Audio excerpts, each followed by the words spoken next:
The following is a continuation of the lecture given by His Holiness Radhanath Swami Maharaj, recorded on February 24, 2002 in Pune.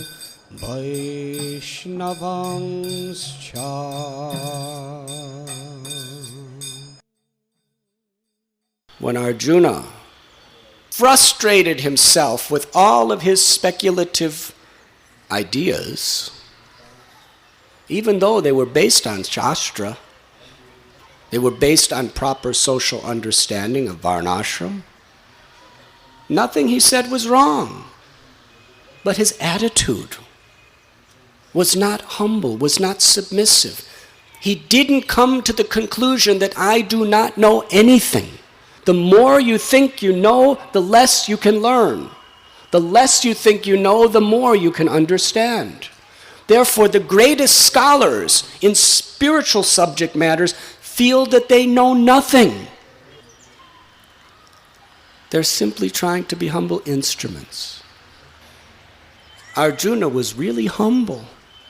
So humble that his mouth was parched with dryness. His entire body became pale. His limbs were trembling, and with tears flowing from his eyes, he said, Karpanya doso pahata svabhava purichami tvam dharma samudacheha. Krishna, I don't know anything. I don't know what is to be done, what is not to be done. I'm bewildered, I'm confused. I am your disciple, you are my spiritual master. Please instruct me. This was not a formality. This was not a matter of curiosity. This is a desperate matter of his survival. We should want to hear from the great souls, understanding our condition, drowning in this ocean of material existence. To learn from them is a matter of our survival. That is how we should approach spiritual masters. That is how we should approach the Vaisnavas and the Holy Scriptures. If we study simply because we want to be learned and have other people see that I'm a very great pundit, I'm a great scholar, I'm spiritually advanced, Yayatamam prapadyante tams tathaiva bhajamam. Krishna will reward you. He'll make you a famous scholar. He'll have millions of people touch the dust of your feet. You'll have all kinds of dakshinas and all nice gifts. But inside, you'll be in utter poverty. Krishna told Arjuna, Tadvidi pranipatena pariprashnena sevaya upadengshati te jnanam jnanena statadarshana. Beginning of knowledge. First, you have to accept a submissive condition. What does it mean to be submissive? It's not an artificial show. Nothing in the scriptures of the Bhakti Shastras discuss artificial shows. It's talking about a state of heart. To be submissive means to consider yourself inferior, to consider others superior. Not to be blinded by materialistic conceptions. Arjuna was a great warrior, intimate friend of the Supreme Personality of Godhead. But Krishna did not speak to him till he felt he was the most insignificant. When you feel yourself insignificant, you become submissive. That's the beginning. A devotee said to Srila Prabhupada, Srila Prabhupada, I want to give up everything. Srila Prabhupada said, what do you have to renounce? Everything belongs to Krishna. You are simply insignificant. That is our position. That was Arjuna's realization. So the first principle of transcendental knowledge is to submit oneself and then to inquire in a humble state of mind. and then to render service. We find the whole process is humility. The grandson of Arjuna, he also lived by this principle. Two most important bhakti shastras were based on the principle of humility. Arjuna humbled himself before Krishna and he spoke Bhagavad Gita to the world. Maharaj Parikshit.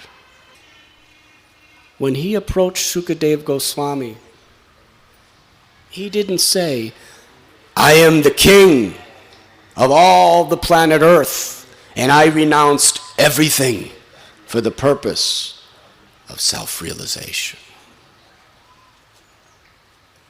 That's what he did, actually. But what was he thinking in his heart? He prayed to Sukadeva Goswami that he was a Kshatriya Bandhu. He was a unqualified, fallen, so-called Kshatriya. He presented himself to Sukadeva Goswami that I don't know anything. I don't know the purpose of life. I don't know the duty of a man about to die. Although I was put in this position as king, I'm not worthy to be called a descendant of Arjuna and Yudhisthira and these great souls. I'm unqualified, disqualified. I'm very fallen. I'm very lonely. Please save me. That was his attitude. And thus, he was receptive for transcendental knowledge. Lord Chaitanya Mahaprabhu took the part of a devotee to teach the world. When he approached his spiritual master, he describes this to Shokashananda Saraswati. He said that when I approached my Guru Maharaj told me that you are a great fool. You have no right to study the Vedanta philosophy. You're unqualified. You should simply chant the holy names of Krishna. Sri Chaitanya Mahaprabhu approached his spiritual master in the mood of a great fool.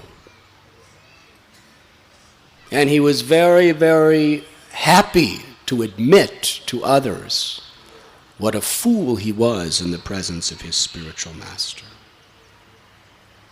When Lord Chaitanya went to Ramkeli, he met Sri Rupan Sanatan, the classic example of how to accept knowledge. Rupan Sanatan were the prime minister, chief minister of the entire kingdom. Most learned scholars, multi-billionaires, they had all material opulences, more than anyone in the world today. And yet, when they approached Sri Chaitanya Mahaprabhu, they had straw between their teeth. When you put straw between your teeth, that's a sign of utter defeat. When you want to beg mercy from someone, you put straw between your teeth. They fell on the ground, weeping and crying in oceans of humility. They were too humble to even stand up. And this was genuine. Mahaprabhu had to lift them up. And then they offered such prayers that we are the most sinful, the most abominable, the most fallen, the most wretched. You will not find in the entire creation of Brahma anyone more abominable than us. We're more sinful than Jagai and Madhai. Although Jagai and Madhai may have committed every type of sinful activities, they were Brahmins from Navadvip, and they never served malechas and yovanas. But our life has simply been spent menial servants of malechas and yavanas, carrying out their orders. Therefore, we are the most despicable. We have no qualifications to receive your mercy. but you are our only hope. For us to expect your mercy is like a small dwarf expecting to touch the moon with his hand. But still, you are Patita Pavan Avatar. You have descended to deliver the most fallen. And we believe that your glory for this incarnation will really be fulfilled if you give your mercy to us due to our fallen condition. This is how they approach their spiritual master. This is how they approach the Lord. And Srila Prabhupada explains that it wasn't imitation. It wasn't ritualistic. It wasn't a formality. It was the genuine expression of their heart. How is this possible? Rupa and Sanatan never committed a sinful activity in their entire life, and they're considering themselves the most sinful. Rupa and Sanatan, the only reason they took the post of the ministers of the Nawab Hussain Shah was a service to society so the Nawab would not persecute and torture the devotees. But they considered that they were in that situation simply due to their great passion for position and power and wealth. This is the inconceivable nature of a Vaishnava. They were the most learned scholars. When Sanatan Goswami approached Lord Chaitanya Mahaprabhu in Varanasi, he fell at his feet. He said, I'm the most fallen, the most sinful, and I'm totally ignorant. And the worst thing is because I know some scriptures, people call me a learned pundit, and I am such a cheater that I believe them.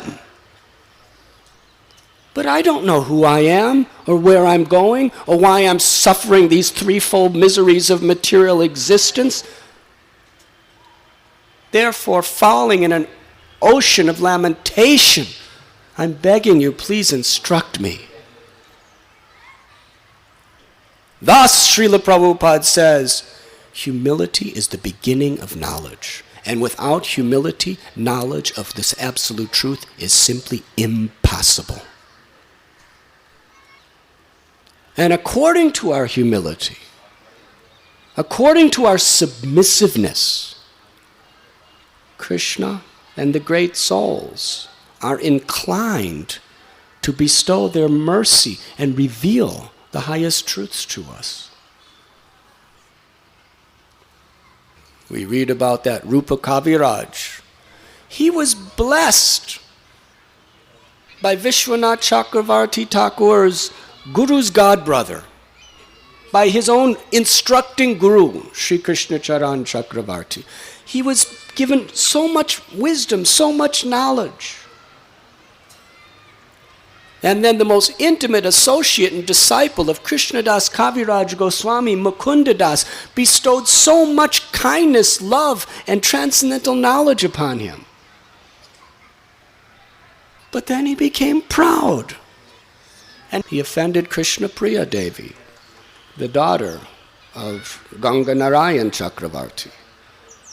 And because of that offense, he became totally bewildered. He still had all this knowledge in his head, but no understanding, no realization. He used all that incredible knowledge he was given by others to concoct a bogus, cheating philosophy to guide other people to hell. He had everything but humility, and therefore everything became null and void from the spiritual point of view. Rupa and Sanatan Goswamis, we cannot imitate them. How they could have so much, be so great, and think themselves so small. That should be our goal of life, to think like them. Not to achieve some high position where people will honor us. Srila Prabhupada, he describes how he began the process of transcendental knowledge by being defeated by his Guru Maharaj. This is in the line of Rupa and Sanatan. At number 1 Ultadunga Junction Road in Calcutta, Srila Prabhupada first met Srila Bhaktisiddhanta Saraswati Thakur. And when Srila Bhaktisiddhanta Saraswati Prabhupada told Srila Prabhupada, before he even got up from his obeisances, "You are intelligent, young man. Take this message of Sri Chaitanya Mahaprabhu and spread it throughout the world in the English language." Srila Prabhupada was in the role of Arjuna.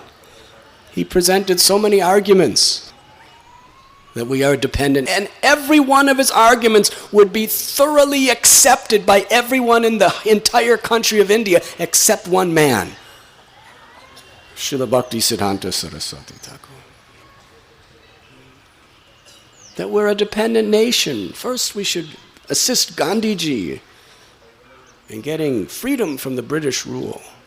No, Bhaktisiddhanta Saraswati Thakur. All these political changes are always taking place. The eternal reality is devotion to Krishna. Srila Prabhupada would regularly tell his disciples with such a glad heart, "I was defeated by my Guru Maharaj, and I was very happy." This was Srila Prabhupada's pride, that he was defeated by his Guru Maharaj. What does that mean? That means he was proud of his Guru. He was eternally grateful to be in a subordinate position to his spiritual master. And in an ocean of humility, every word that Srila Bhaktisiddhanta Saraswati Thakur spoke, Srila Prabhupada accepted as his life and soul. Thus, the first principle of humility Srila Prabhupada teaches, that it is the essential beginning on the path of bhakti, the essential beginning for transcendental knowledge. Srila Prabhupada also defines humility from another point of view, that humility means to not be anxious, to find the satisfaction of being honored by others. This seems quite impossible, does it not? But this is humility. Prithu Maharaj in Srimad Bhagavatam, he came out of the body of Maharaj Vena with his consort Archi, and the great sages and rishis and brahmins began to offer beautiful prayers to him as an avatar of the Lord. And Prithu wouldn't listen to a single word they said. He said, "Why are you saying all these false prayers? I haven't done anything yet. I just got here." Now for the rest of us, we're very eager to take credit for things we haven't done. And we're very, very much adamant that no one should blame us for something that we didn't do, or even something that we did do. This is human nature. We want to take credit for what we haven't done, and we want to give the blame to others for things that we have done. Factually, according to Gita, prakrite kriyamanani gunai karamani sarvasha ahankara vimudatma karataha iti manyate. Anything good, you didn't do it. Krishna has empowered you. So why should we take credit? But still, there is that deep thirst to be honored by others. Srila Bhaktisiddhanta Saraswati Thakur graphically taught how we should see the process of being honored by others. He said the desire for pratishta, for honor and recognition, a devotee should see it as abominable as the stool of a boar. For those of you who have analytically studied the nature of stool, There is nothing worse than a boar stool. The devotee eats prasad and he passes stool. So that's somehow coming from prasad. But still we consider it abominable. Now a boar eats other people's stool. And that becomes stool. How much would any of you like for lunch today? A big bowl full of boar stool. But we're eager to eat that stuff 24 hours a day. Because the honor and the respect that we try to enjoy is more abominable than boar stool for the soul. Lord Chaitanya Mahaprabhu, when he was living in Puri, he was heavily chastised and criticized by Ramchandra Puri. Ramchandra Puri was saying about Lord Chaitanya that he's a bogus sannyasi, he's a sense enjoyer, he's a hypocrite. He pretends to be very renounced, but in secret places he's enjoying sense gratification. The devotees were outraged. But Lord Chaitanya, he said, no, what he is saying is correct. I should cut my prasadam taking in half. He's like my father. He's my well-wisher. He's teaching me very nice things. He didn't defend himself when he was attacked. He was humble. Madhavendra Puri, he could not tolerate being honored and respected. We know the story from Sri Chaitanya Charitamrita. He would actually run and hide when people would try to honor him. When Gopinath stole the kheer for him, it became public information. Everyone in Orissa was thinking, who is this Madhavendra Puri that Gopinath has stole kheer for? He must be such a great soul. They were going to honor him. They were going to have a festival for him in Remuna. So what did he do? Without saying anything to anyone, he secretly disappeared. And everywhere he went, people had heard about him. So he would just keep hiding and disappearing. Until finally he came to Puri. And even in Jagannath Puri they heard his glories. When he went to the Jagannath temple, somehow or other they found out he was Madhavendra Puri.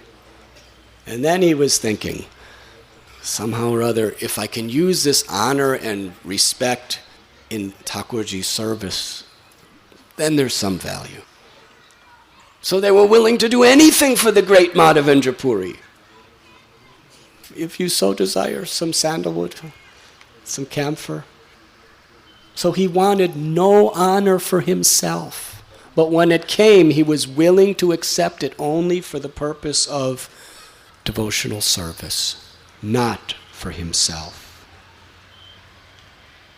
Similarly, Rupa and Sanatan Goswami, when that great Digvijay Pandit Rupa Narayan came to Vrindavan, this man was such an egomaniac.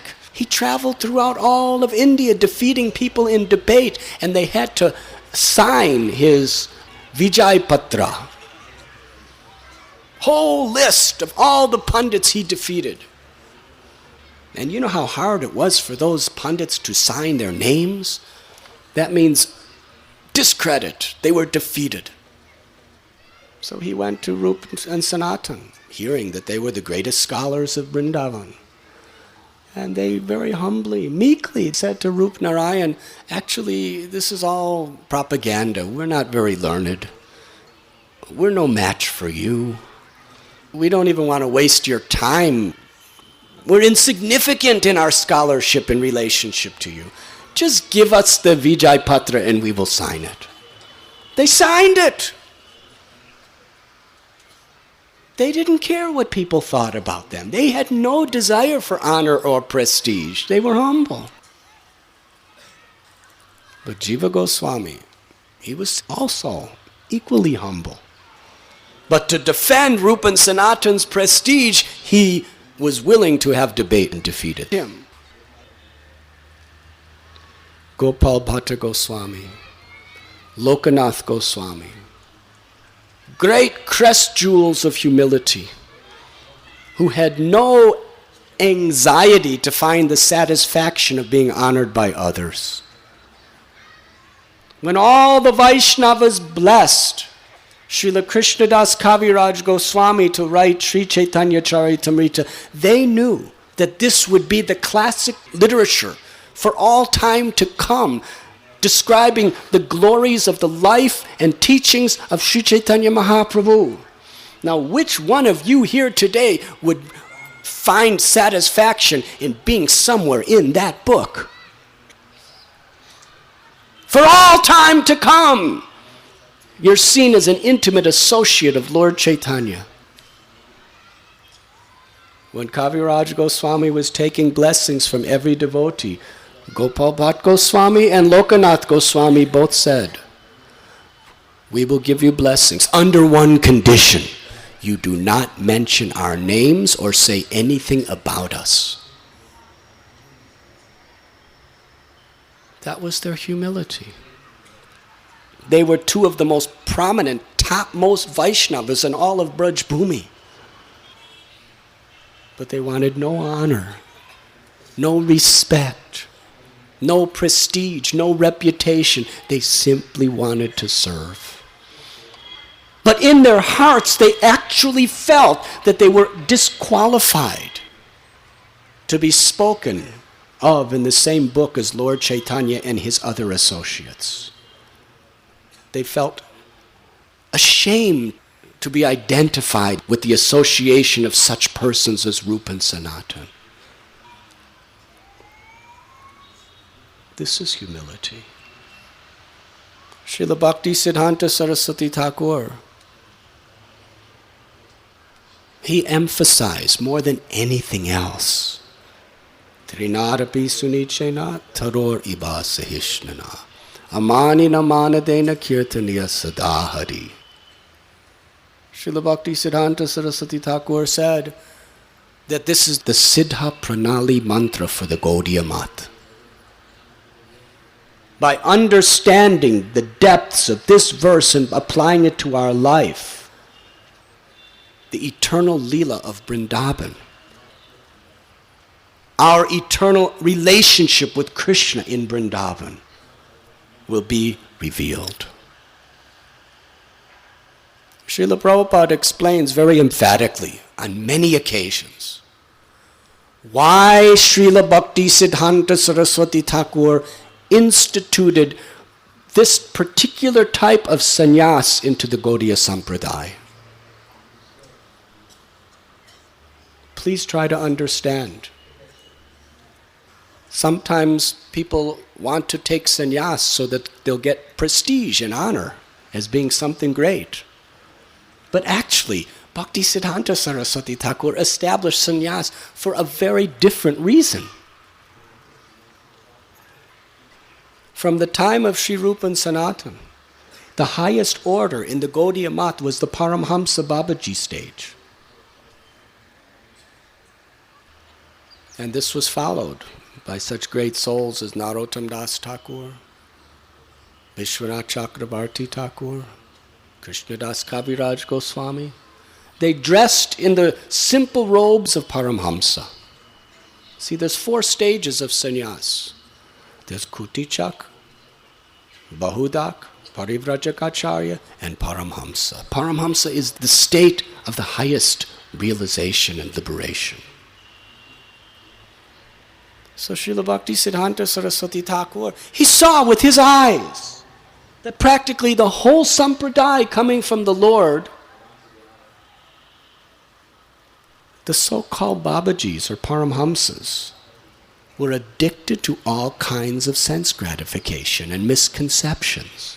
They were cheating people. Srila Prabhupada, while describing this reality, he said to the devotees, you know Gopinath Bazaar? You go to Gopinath Bazaar in Vrindavan. You will find so many Paramhamsa Babajis smoking bidis. Not only that, but there's a bidi shop where the Babajis are making bidis, manufacturing them so that they can get money to smoke more bidis. And he said at Radha Kund, so many of these Paramhamsa Babajis are having illicit sex with women, and taking intoxications. Srila Bhaktisiddhanta Saraswati Thakur did not want to associate his leaders with these types of people. And he was thinking that Gaur Kishore Das Babaji Maharaj, he was a genuine, real Paramhamsa. He was Babaji. And Thakur Bhakti Vinod, at the final stage of his life, he accepted the Paramhamsa Vesha Babaji. Bhaktisiddhanta Saraswati Thakur was so humble. He felt, I cannot accept the same role that they did. I cannot. This is what Prabhupada describes. Therefore, he took a lower form of sannyas, Parivrajagacharya, for two reasons. One is so that we would not be identified with the bogus Paramhamsas, and most of all, that we should take a humble position. Sannyas means a humble position. It's within the Varnashram circle. So he established the Tridanda as an expression of humility and for the purpose of keeping all people in his Gaudiya Mat, in the renounced order, in a humble position. That is humility. Not wanting honor, wanting service. He told us that this Tridanda means body, mind, words, and life exclusively in the spirit of service to Krishna and his devotees. When Bhaktisiddhanta Saraswati Thakur was sitting on Vyasasan during his Vyas Puja, there's a famous lecture he gave. He said that he feels like a dog sitting on that Vyasasan. What you must all be thinking, this brute, this animal, sitting in a higher position than the rest of us. So humble.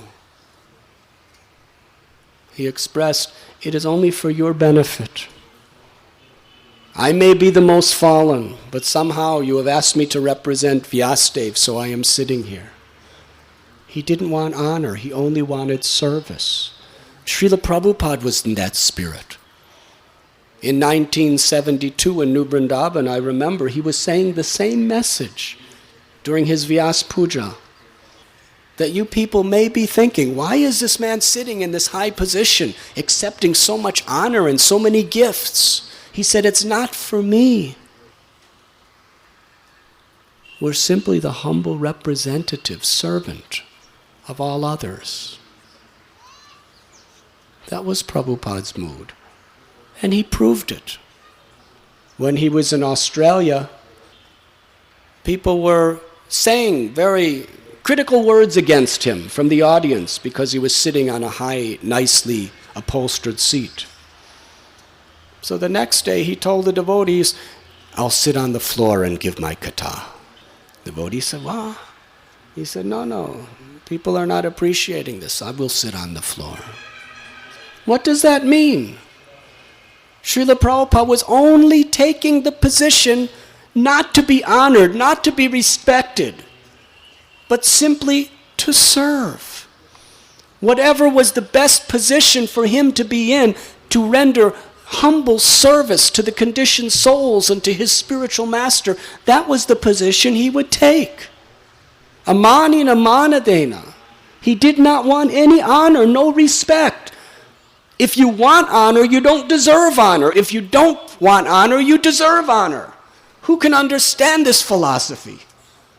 Materially, it's so contradictory and inconceivable.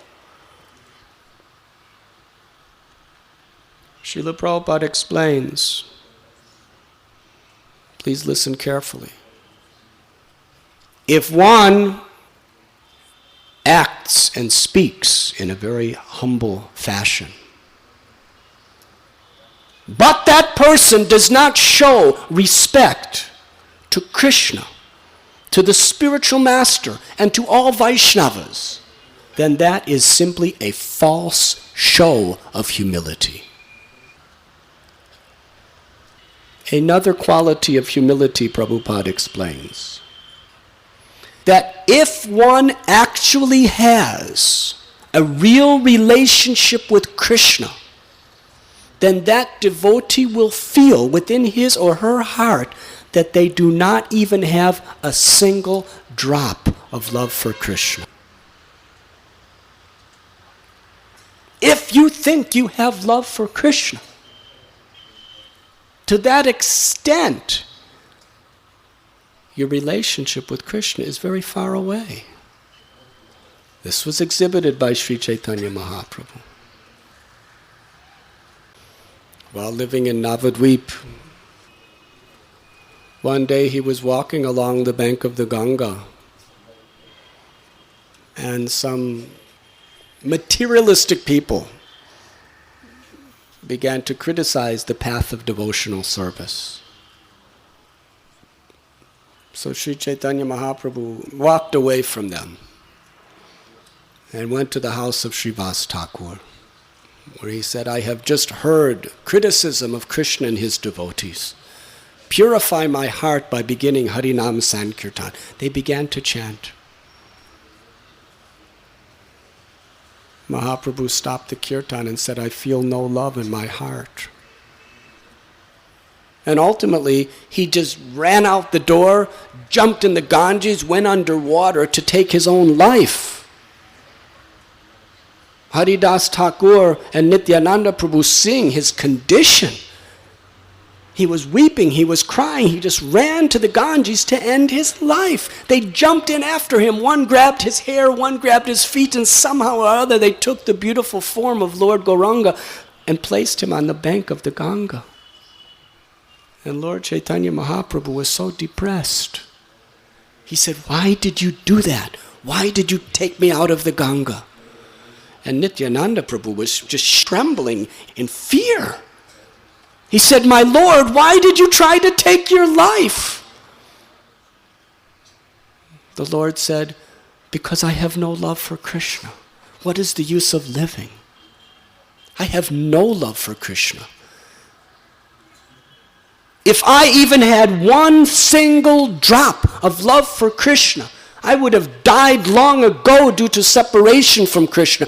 But the fact that my heart still beats, the fact that there is still breath in my lungs, that means I do not even have one drop of love for Krishna. So why should I live? That was his heart. That was his feeling. That was his humility. Srila Sanatana Goswami, when he was traveling through Jarikhanda forest, he drank some water and got a horrible disease where there were itching, oozing sores all over his body. He didn't mind the pain, but he considered that he was just such an abominable person. He considered that he had no love for Krishna. He decided within his heart that since my spiritual life is non-existent, since my body is useless to offer any proper service to the Lord, what is the use of this life? He made a plan. During Ratha Yatra, I will throw this body under the wheels of the chariot of Jagannath, and in the presence of Mahaprabhu and all of his devotees chanting Harinam Sankirtan, I will end this body. And in that situation, maybe in my next birth, something auspicious will come. This was his feeling. The Sambandha Guru of our Sampradaya, feeling he does not even have a single drop of love for Krishna. How could one think like that when one is in the ecstasy of love? Chaitanya Mahaprabhu is exhibiting the sattvika bhavas. Sanatana Goswami was on the highest level of Vrindavan Ras. how they feel that they have no love.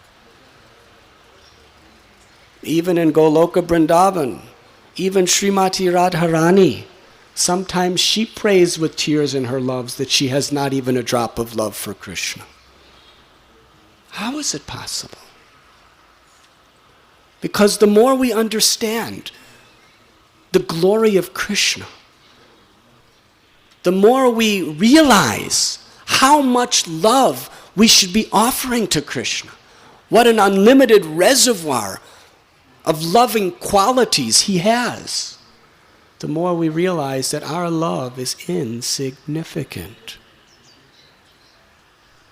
The greatest devotional activities we can do is hardly offering a little tiny candle to the sun. What is the significance? Who are we? What is our love? This is the realization of Krishna. Simultaneous to the realization of the greatness and the mercy of the Supreme Personality of Godhead comes the realization of our insignificance, our inability to properly reciprocate with His unlimited mercy. And thus the great souls, they pray in this way. Srila Prabhupada says, one who has a relationship with Krishna feels that he has not even a single drop of love of Krishna in his heart. One who has humility is very eager to accept menial service in the spirit of the servant of the servant of the servant. This is a very essential quality of humility. Lord Chaitanya Mahaprabhu himself, when he was in Gaya, he cooked for his spiritual master, Ishwara Puri. He personally served his spiritual master. He massaged the feet of his spiritual master. He was eager and happy to be a menial servant. And while in Navadvip, sometimes he would wash the clothes of his devotee. A very low position in Indian society. The clothes washers. What are they called? Dhobi? Yes. He was dhobi for his devotees, washing their clothes. He saw one of his devotees carrying something, let me carry it home for you. If he saw them bathing in the Ganges, he would bring tilak for them. He would bring a sitting place for them. Every type of menial service he was eager to render to his devotees. When Lord Chaitanya Mahaprabhu saw King Prataparudra sweeping the street, taking the menial position of the street sweeper, Mahaprabhu's heart melted. He forbade King Prataparudra, he forbade him to come into his association. But when he saw the king was a menial street sweeper, a servant of the Lord and his devotees, his heart melted. And he decided right then and there he would give his complete mercy to King Prataparudra. When King Prataparudra was sweeping the street, he wasn't doing it as a ritualistic show. You see, it is the tradition since the time of Maharaj Prataparudra, and even his father, that part of Ratha Yatra is the king comes and sweeps in front of the cart of Jagannath. But please know that Lord Chaitanya Mahaprabhu doesn't just see what you're doing with your hands and your feet. He sees the heart. He was looking right into the heart of Maharaj Prataparudra. That he was expressing the actual sense of identity that he had. Although he was big king sitting on big throne, in his heart of hearts, he always considered himself at all times the most menial servant of the Lord and his devotees. And he wanted to express that before Lord Jagannath by taking the most insignificant, lowly of all services, a street sweeper. Srila Prabhupada explains in this regard, the ultimate aspiration a devotee has is to be the menial servant of the servant of the servant of the servant. And Mahaprabhu fulfilled all King Prataparuja's desires. In that garden near the Ayatota of the Gundicha Mandir, Mahaprabhu allowed King Prataparuja to massage him.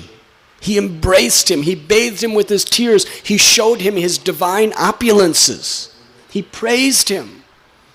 Then he asked King Prataparuja, "You have given me so much nectar. Who are you?" King Prataparuja spoke from the heart. He didn't identify himself as Maharaj Prataparuja, so why should he say that? He said, "I am the menial servant of your servants. And the only benediction I pray for is I may eternally aspire to be the menial servant of your servants."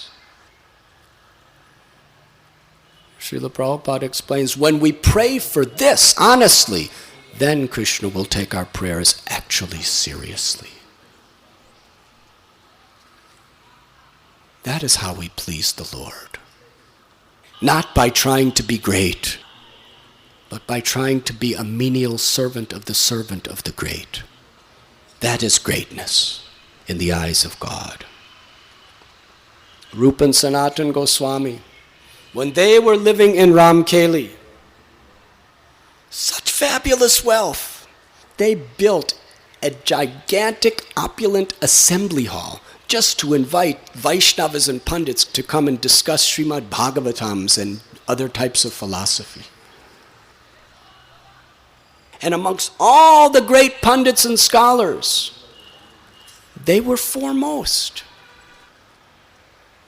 They made such arrangements. They personally, with their wealth, built huts and cottages, very, very nice residences for every one of their guests, and arranged nice prasad. Whatever wealth they had, they understood the only real value of it is to what extent we can serve the Vaishnavas.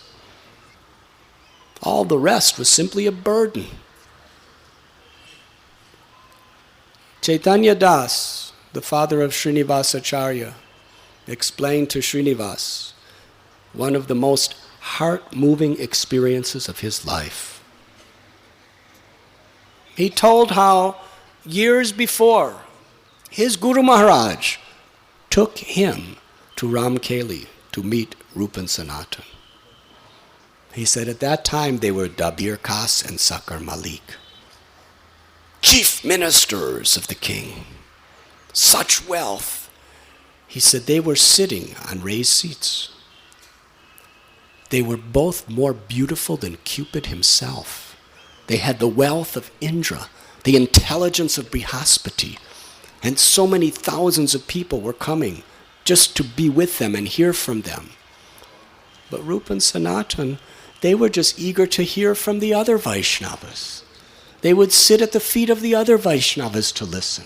And even when they were on the asana speaking, if even just an insignificant guest would come, they would get down from their asana, they would come over to them, they would offer their obeisances to them, they would menially serve them by giving them prasad, by giving them accommodation, by giving them gifts. He said this is an impossible thing to find in this world. People who have so much but who think themselves so small.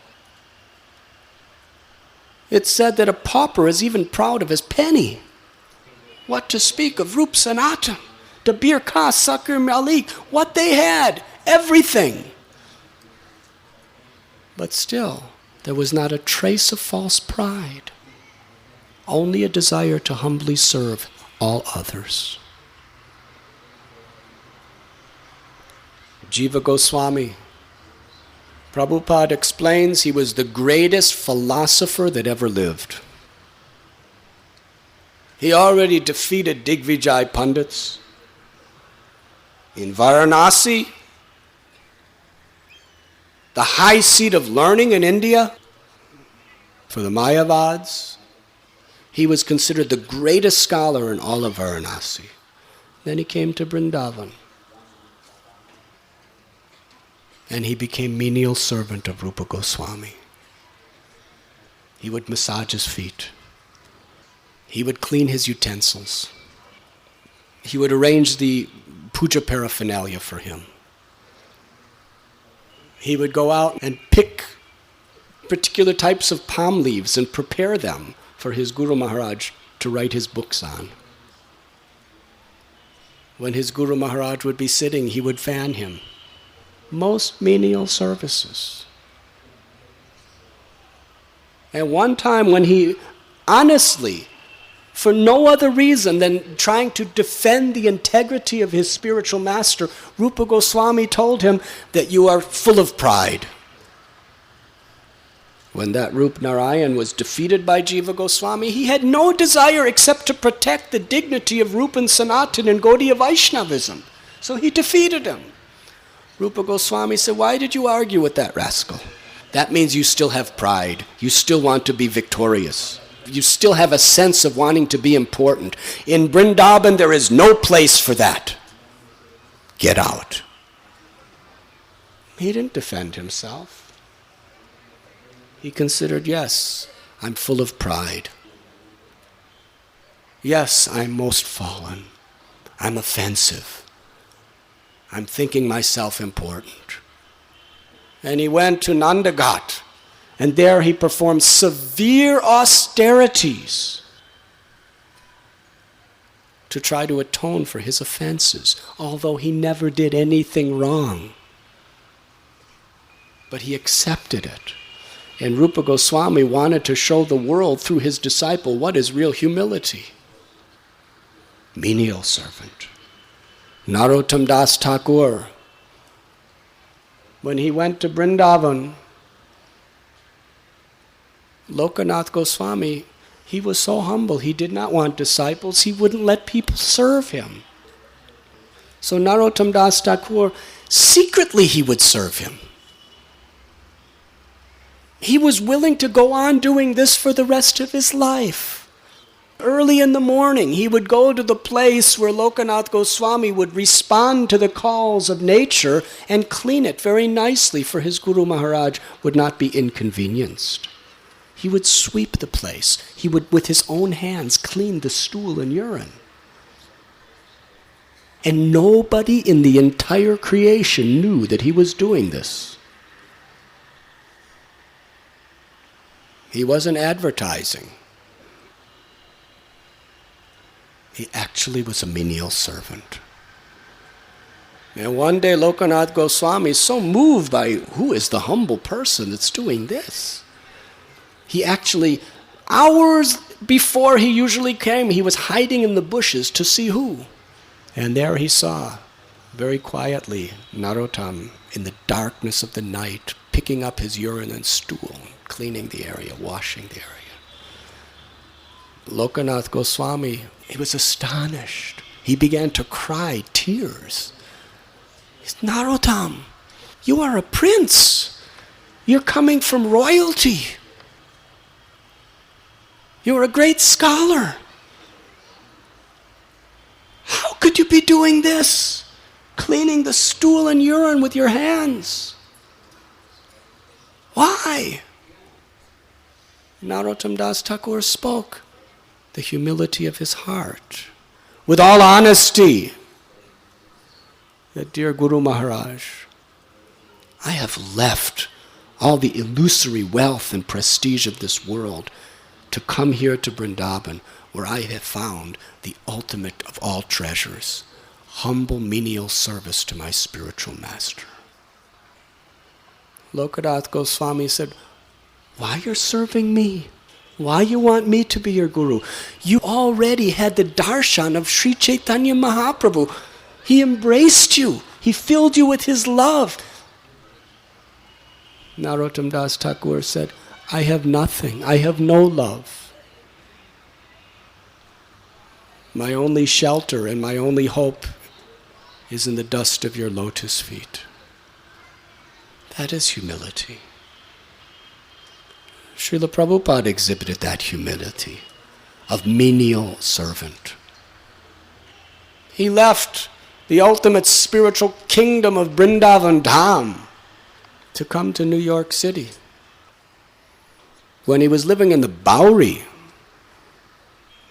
one person, what was his name, Robert Nelson? One day I was talking to him and he was telling me, this is when before 26 Second Avenue or anything. Prabhupada would just sit in the back of Dr. Mishra's yoga lessons and he would meet people. And that's where he met this Robert Nelson. And he said Prabhupada would want to cook for him. Now, for those of you who know him, with all respect, he's really spaced out. By material qualifications, you really have to be a mystic yogi to see any in him.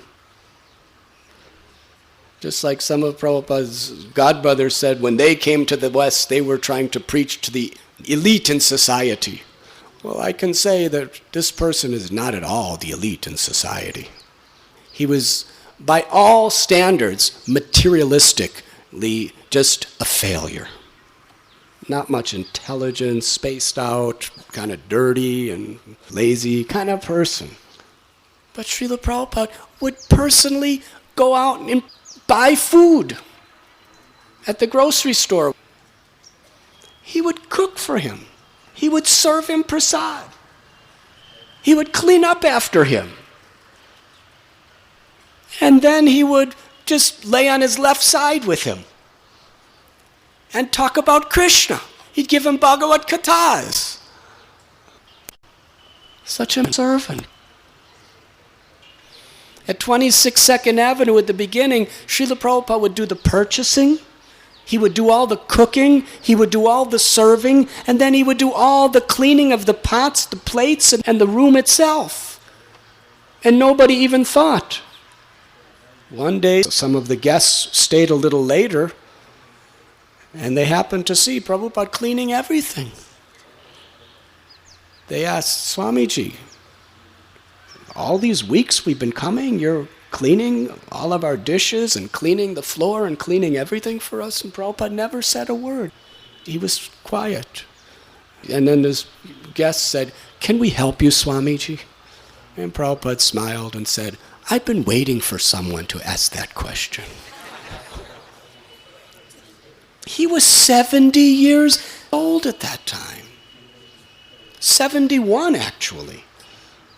And these were all people in their 20s. He was simply accepting the role of their menial servant. And that's the only consciousness he ever had. Even when he was sitting on a Vyasasana and giving international instructions for an international movement, he was in the same spirit. He was simply rendering menial service according to the best way to serve his Guru Krishna and all of his disciples in the world according to time, place, and circumstance.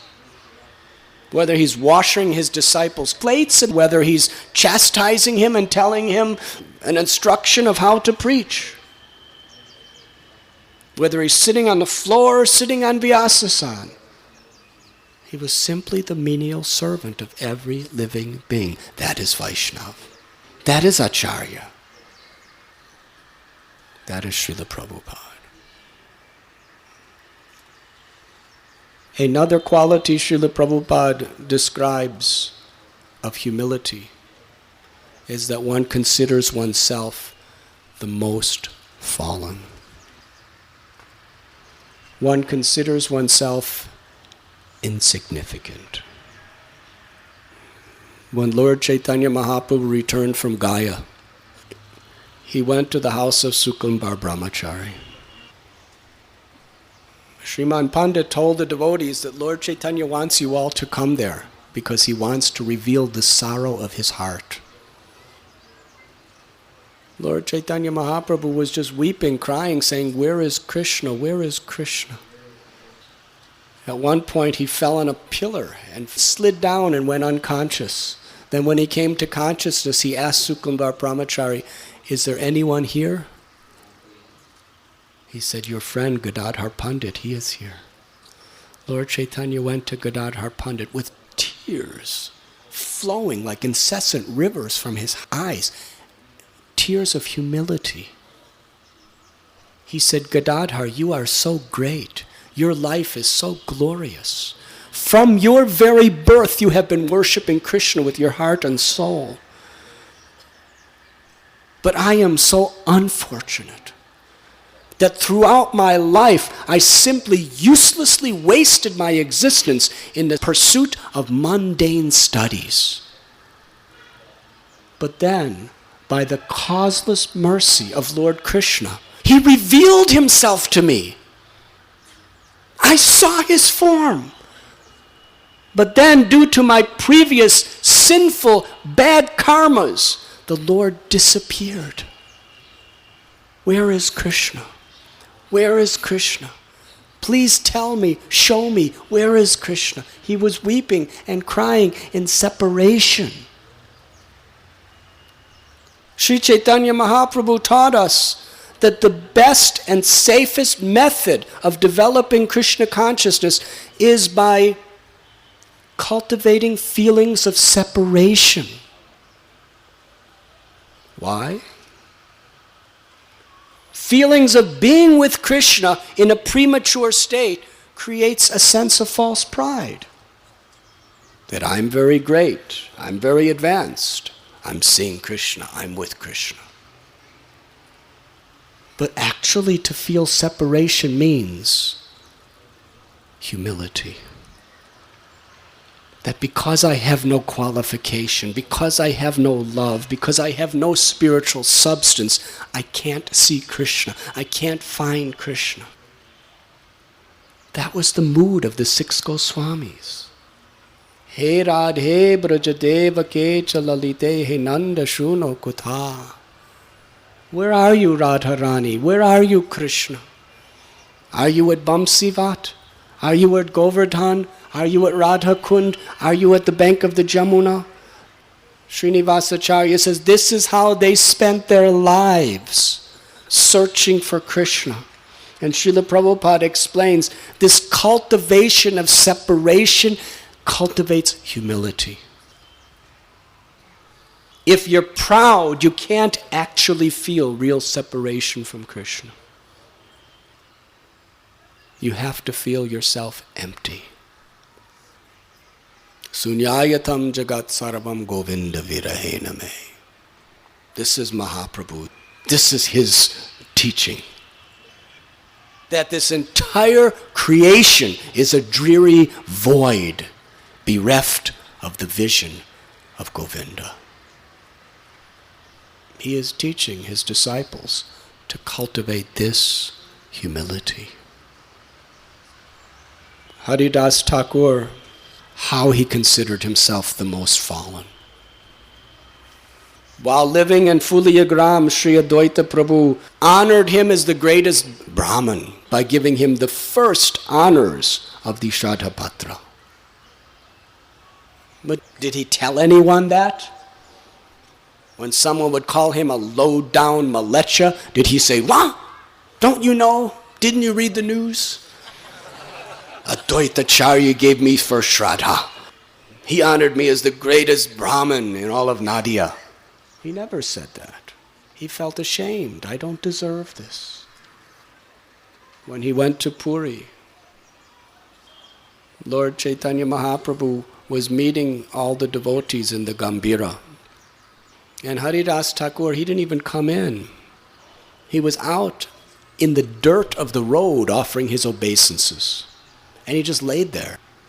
Lord Chaitanya Mahaprabhu, he asked, "Where is Haridas?" Someone said, "He's out there. Don't you see him? He's down the road, just laying in the dust." Lord Chaitanya said, "Bring him here." The devotees went and said, "The Lord wants you to come." Haridas said, "I cannot come. How can I come into his room?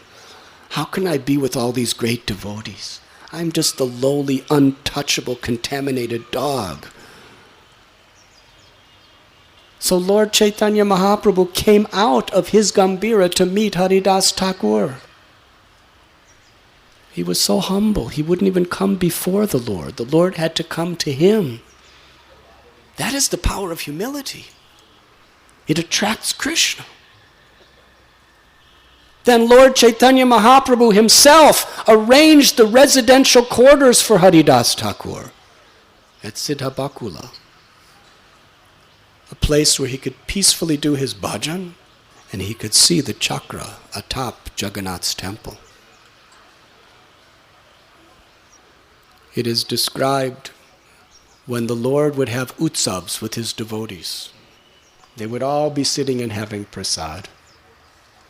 Haridas Thakur, as well as Rupa and Sanatan Goswami, they would never come in to take prasad with the other devotees. They considered themselves too fallen. Lord Chaitanya would call them, come in, come in. All the devotees would say, come in. They would say, no, no. They would make excuses. We've already eaten. We're very fallen. We will just sit outside in the dirt, and whatever remnants comes, we will accept. Then the devotees saw that their humility was so genuine, they accepted that. They would sit outside, and Lord Chaitanya was so pleased with their humility, the whole plate of his remnants, he would tell Govinda, give it to Haridas and Rupa Goswami.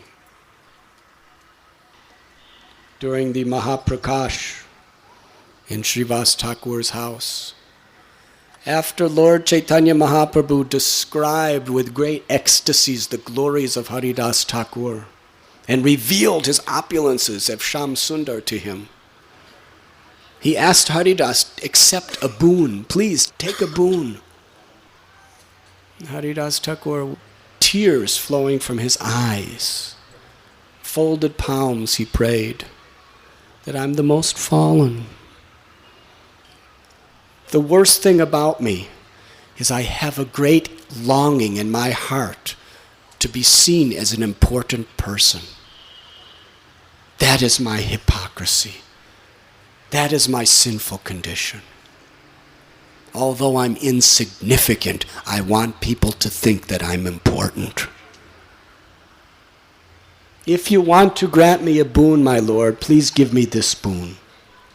Let me take my next birth as a dog or an insect in the house of your devotee.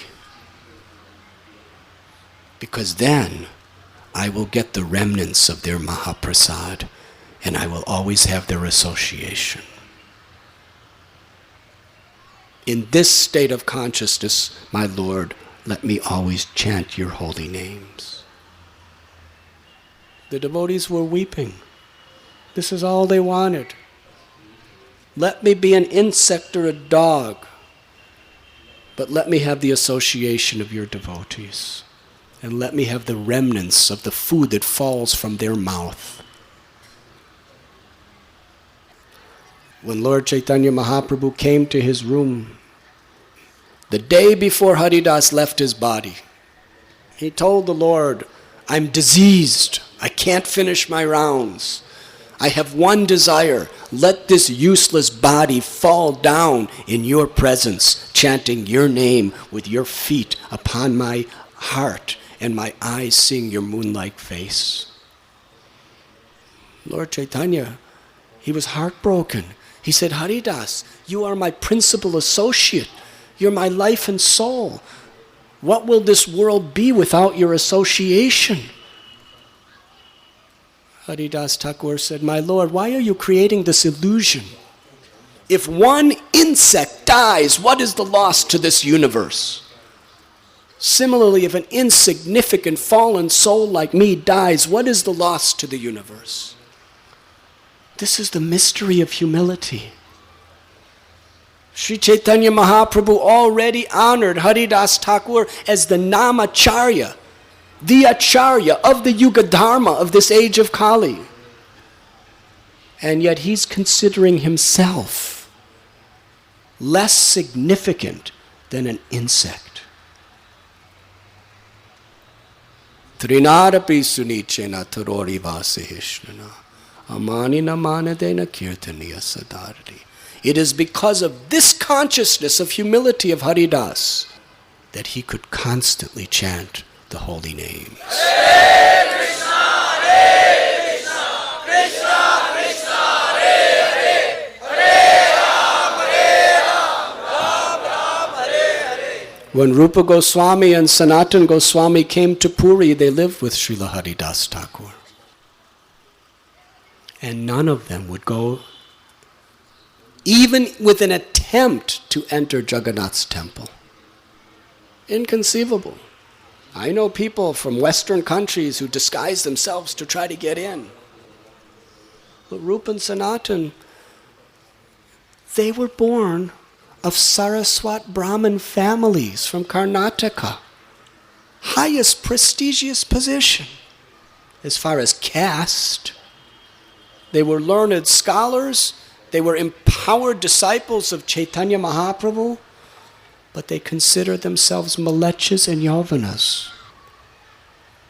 They never once attempted to go into Jagannath's temple because from the earnest feelings of their heart, they felt unqualified.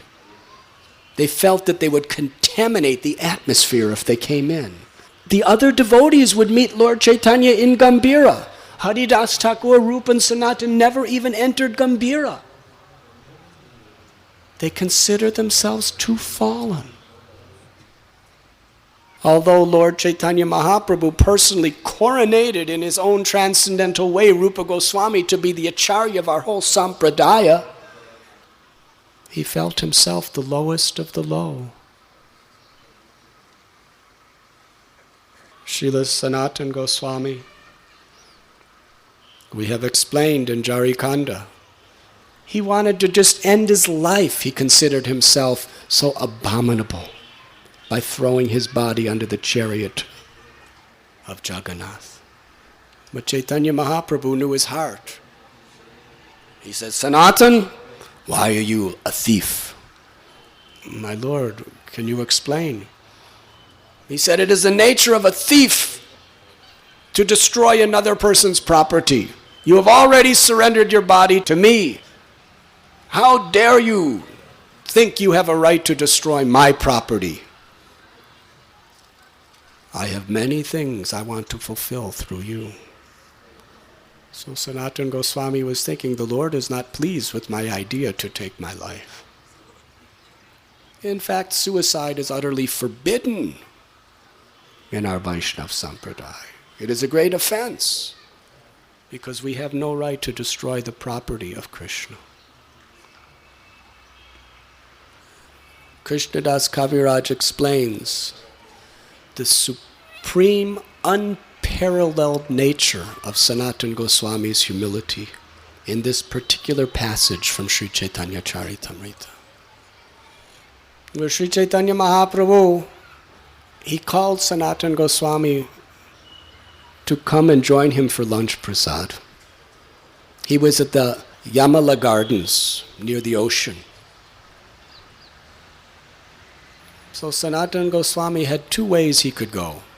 One is by crossing the street in front of the Singhadwaram, the Lion Gate of Jagannath Temple.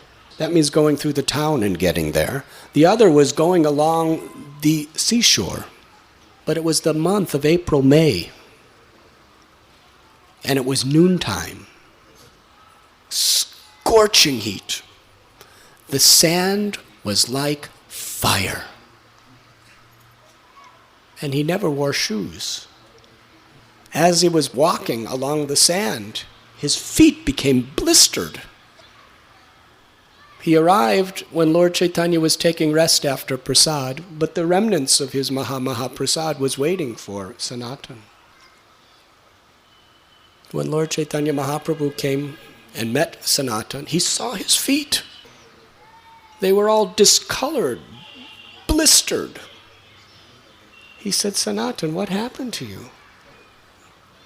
By which way did you come? Did you come by the Singhadwaram? Sanatan said, I came by the way of the seashore.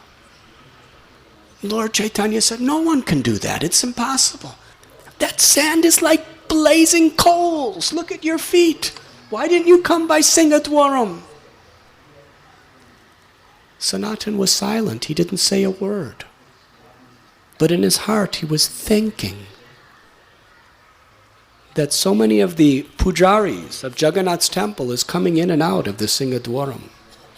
If I happen to come near one or somehow accidentally touch one, because I'm such an untouchable person, then they will come in and make their offerings to Jagannath in the contaminated state of touching me, and it will be a great offense. So not wanting to take the chance of contaminating others, he accepted such inhuman, excruciating pain.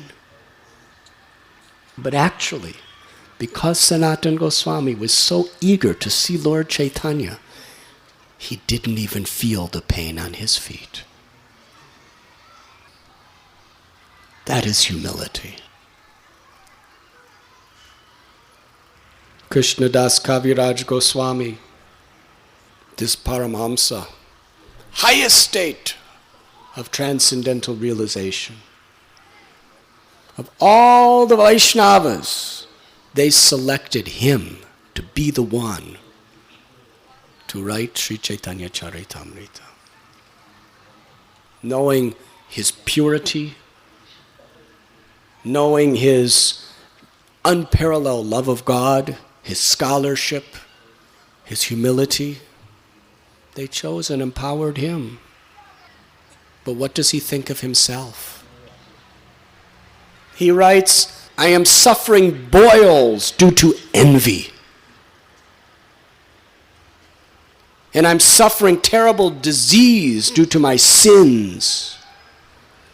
In this helpless, desperate condition, I am falling at the feet of the supreme physician, Sri Chaitanya Mahaprabhu, and begging for shelter. I am lower than the worms in stool, more fallen than Jagai and Madhai. If anyone hears my name, they lose their piety. If anyone speaks my name, they become sinful. Our beloved Srila Prabhupada says that Krishnadas Kaviraj Goswami is not just presenting some poetry.